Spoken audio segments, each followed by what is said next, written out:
টাকা জমার ভান্ডার তৈরি হচ্ছে। টাকা জমার ভান্ডার সেটা আবার কি?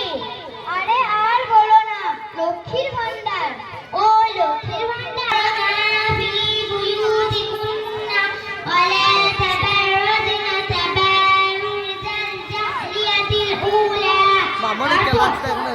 হে নারীরা, তোমরা জাহিলিয়া যুগের মতো নিজেদের সৌন্দর্যকে পর পুলিশের সামনে প্রদর্শন বেরো না।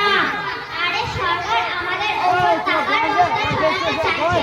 আর কোথা থেকে এলো ধর্ম তারা ব্যক্তি রে? তুমি ধর্ম সম্পর্কে কিছু জানো না, তাই এমন কথা বলছো। তুমি কি জানো না আল্লাহ তাআলা কুরআনে বলেছেন, অকুল্লি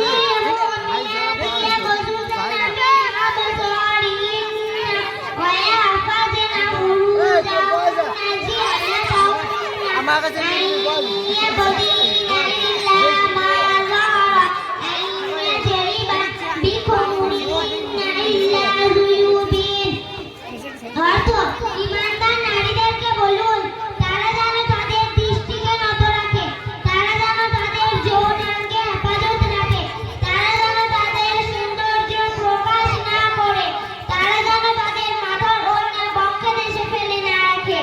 আরে তুমি তোমার ফতোয়া বন্ধ রাখো তো। দেখিনি বাবু, তুমি কি জানো আমাদের ওই লোকটার কাছে পয়সা চাইলে ভ্যাট ভ্যাট করে আর খ্যাচ খ্যাচ করে।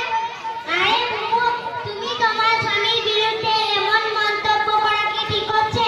তুমি কি জানো না আল্লাহ তাআলা কি বলেছেন, কুন্না লিবাসুল লাকুম ওয়া আনতুম লিবাসুল লাহুন্না।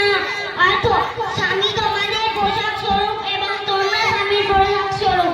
এবং হাদিস শরীফে নবী করিম সাল্লাল্লাহু আলাইহি ওয়াসাল্লাম বলেছেন, যে মহিলা 5 ওয়াক্ত নামাজ আদায় করবে এবং স্বামীর সঙ্গে উচ্চ স্বরে কথা বলবে, সে কিয়ামতের দিনে জান্নাতে প্রবেশ করতে পারবে, তার যে দরজা দিকে ইচ্ছা হোক। আরে মন্তব্য করবো না তো কি করবো? তুমি কি জানো ওর কাছে টাকা চাইলে চোখ পুরান করে আর ওর কে দেখে। তাছাড়া এই লক্ষ্মীর ভান্ডার বছরে 6,000 টাকা পেলে আমার হাত খরচা চলে যাবে। আর পর্দা করে ঘরে বসে থাকলে কি হবে? আরে বুবু, এই রকম করে বলো না। আচ্ছা, তোমরা কি এই দুনিয়াতে সারা জীবন বেঁচে থাকবে? না। তাহলে এই দুদিনের দুনিয়ার জন্য এত চিন্তা করছো, আর যেখানে সারা জীবন বেঁচে থাকতে হবে সেই পরকালের জন্য তোমরা কি করছো? তুমি কি